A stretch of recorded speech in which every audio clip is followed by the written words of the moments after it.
ഷിംജിത മുസ്തഫ എന്ന് പറയുന്ന ഈ കേസിലെ പ്രതി അല്പസമയം മുമ്പ്, അല്ലെങ്കിൽ നമുക്ക് ലഭിക്കുന്ന വിവരപ്രകാരമാണെങ്കിൽ അല്പസമയം മുമ്പാണ് ഇതുമായി ബന്ധപ്പെട്ടുള്ള ഒരു സ്ഥിരീകരണം അല്ലെങ്കിൽ അവരെ പിടികൂടുന്ന ദൃശ്യങ്ങളൊക്കെ തന്നെ ലഭിച്ചത്. എന്നാൽ 10:30 തന്നെ ഇവർ കസ്റ്റഡിയിലായിട്ടുണ്ട് എന്നുള്ളതാണ് പോലീസ് ഉദ്യോഗസ്ഥർ പറയുന്നത്. ആ രീതിയിലാണ് ഇവരെ വടകരയിലെ ബന്ധുവീട്ടിൽ നിന്ന് ഇവരെ കണ്ടെത്തുകയും ഇവരെ കസ്റ്റഡിയിലെടുക്കുകയും ചെയ്തത്. അങ്ങനെ ഈ കേസിന് പിന്നാലെ ഷിംജിത ഒളിവിലായിരുന്നല്ലോ സലാം. അതിന് ശേഷം ഉള്ള വിവരങ്ങളൊക്കെ വെച്ച് നോക്കുകയാണെങ്കിൽ ഇവർ വിദേശത്തേക്ക് രക്ഷപ്പെട്ടു എന്നുള്ള സൂചനകളൊക്കെ ഉണ്ടായിരുന്നു. പിന്നീട് എങ്ങനെയാണ് പോലീസ് മനസ്സിലാക്കുന്നത് ഈ വടകരയിലുള്ള ബന്ധുവീട്ടിൽ ഇവർ ഉണ്ട് എന്നുള്ള കാര്യം?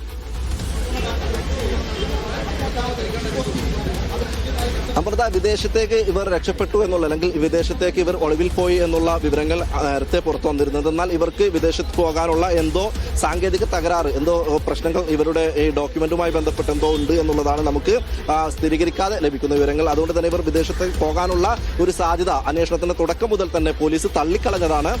വിദേശത്ത് പോകാവുന്നതിന് പകരം ഇവർ ബന്ധുവീട്ടിലോ ഇവരുടെ മറ്റു ഏതെങ്കിലും ബന്ധുക്കളുടെ വീടുകളിൽ ഒളിവിൽ താമസിക്കാനുള്ള അല്ലെങ്കിൽ സുഹൃത്തുക്കളുടെ വീടുകളിലോ മാറി നിൽക്കാനുള്ള ഒരു സാധ്യത ആണ് പോലീസ് ആദ്യം മുതൽ തന്നെ കണ്ടത്. കാരണം വിദേശത്ത് പോകുന്നതുമായി ബന്ധപ്പെട്ട് ഇവർക്ക് എന്തോ വെരിഫിക്കേഷൻ ലഭിക്കാത്തതോ അല്ലെങ്കിൽ ഡോക്യുമെന്റുമായി ബന്ധപ്പെട്ട് എന്തോ പ്രശ്നമുണ്ട് എന്നുള്ളത് പോലീസിന് നേരത്തെ തന്നെ വിവരം ലഭിച്ചതാണ്. അതുകൊണ്ട് തന്നെ അതിന് പകരം ബന്ധുവീട്ടിലോ അല്ലെങ്കിൽ സുഹൃത്തുക്കളുടെ വീടുകളിലോ മാറി നിൽക്കാനുള്ള ഒരു സാധ്യതയാണ് കേസിന്റെ അന്വേഷണത്തിൽ ആദ്യഘട്ടത്തിൽ തന്നെ പോലീസ് കണ്ടിരുന്നത്. അതുകൊണ്ട് തന്നെ വടകര കേന്ദ്രീകരിച്ച് അല്ലെങ്കിൽ കൊയിലാണ്ടി കേന്ദ്രീകരിച്ച് ആ പ്രദേശം കേന്ദ്രീകരിച്ച് ഇവരുടെ ബന്ധുവീടുകളുള്ള സ്ഥലങ്ങൾ കേന്ദ്രീകരിച്ചുള്ള ഒരു അന്വേഷണമാണ് പോലീസ് ആദ്യഘട്ടത്തിൽ തന്നെ നടത്തിയത്. എന്നാൽ ഈ കേസുമായി ഒരു മെല്ലപ്പോക്കുണ്ടായി എന്നുള്ള കുടുംബത്തിന്റെ ആരോപണം വന്നതിന് പിന്നാലെയാണ് ഇവർക്കെതിരെ ഒരു ലുക്കൌട്ട് നോട്ടീസ് പുറപ്പെടുവിക്കാനും അങ്ങനെ അന്വേഷണം കുറെ കൂടി ഊർജിതമാക്കാനുമുള്ള ഒരു ശ്രമം പോലീസിന്റെ ഭാഗത്തുണ്ടായത്.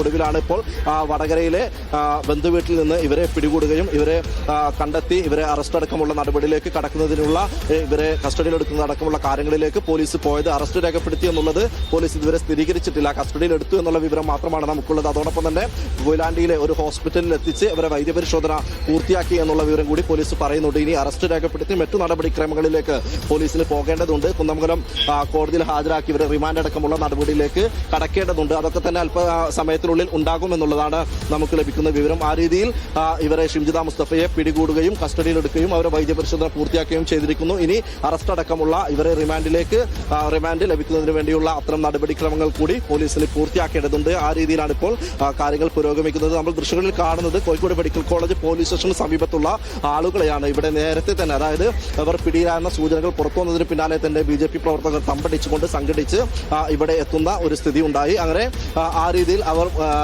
BJP പ്രവർത്തകർ എത്തുകയും പിന്നീട് കുറേയധികം ആളുകൾ ഈ വാർത്ത പുറത്തു വന്നതിന് പിന്നാലെ ഇവർ പിടിയിലെന്ന വിവരം പുറത്തു വന്നതിന് പിന്നാലെ കുറേയധികം ആളുകൾ ഇങ്ങോട്ടേക്ക് എത്തുന്ന ഒരു സാഹചര്യമാണ് ഉണ്ടായത്. അതുകൊണ്ട് തന്നെ ഏതെങ്കിലും തരത്തിലുള്ള സുരക്ഷാ വീഴ്ചയോ അല്ലെങ്കിൽ ക്രമസമാധാന പ്രശ്നങ്ങളോ ഇവർക്കെതിരെ വലിയ പ്രതിഷേധങ്ങൾ ഉണ്ടാകാനുള്ള ഒരു സാധ്യത പോലീസ് മുൻകൂട്ടി കാണുകയും അത് തടയുന്നതിന് വേണ്ടിയുള്ള ശ്രമങ്ങളിലേക്ക് പോലീസ് കടക്കുകയും ചെയ്തത്. ഇപ്പോൾ വലിയ പോലീസ് സന്നാഹമൊന്നും ഉണ്ടായിട്ടില്ല. പക്ഷേ ഒരു രഹസ്യ നീക്കം എന്ന നിലയ്ക്ക് ഈ മെഡിക്കൽ കോളേജ് പോലീസ് സ്റ്റേഷനിൽ നിന്നും മാറ്റി മറ്റൊരു സ്ഥലത്ത് ഇവരെ എത്തിക്കാനുള്ള ഒരു സാധ്യതയാണ് ഇപ്പോൾ കൂടുതലായി കാണുന്നത്. ഒരു പക്ഷേ അതുമായി ബന്ധപ്പെട്ട് ഇനി പോലീസിൽ നിന്നാണ് വിവരങ്ങൾ ലഭിക്കേണ്ടത്, അല്ലെങ്കിൽ പോലീസാണ് എവിടേക്കാണ് ഹാജരാക്കുമെന്ന കാര്യത്തിലൊക്കെ തന്നെ ഒരു വ്യക്തത വരുത്തേണ്ടത്. ഏതായാലും അല്പസമയത്തിനുള്ളിൽ തന്നെ കൊയിലാണ്ടിയിൽ നിന്നും ഇവരുമായുള്ള വാഹനം ഈ മെഡിക്കൽ കോളേജ് ജൂറിസ്ഡിക്ഷനിലോ അല്ലെങ്കിൽ കുന്നമംഗലം പോലീസ് സ്റ്റേഷനിലേക്കോ കുന്നമംഗലം കോടതിയിലോ ഹാജരാക്കാനുള്ള ഒരു സാധ്യതയാണ് കാണുന്നത്.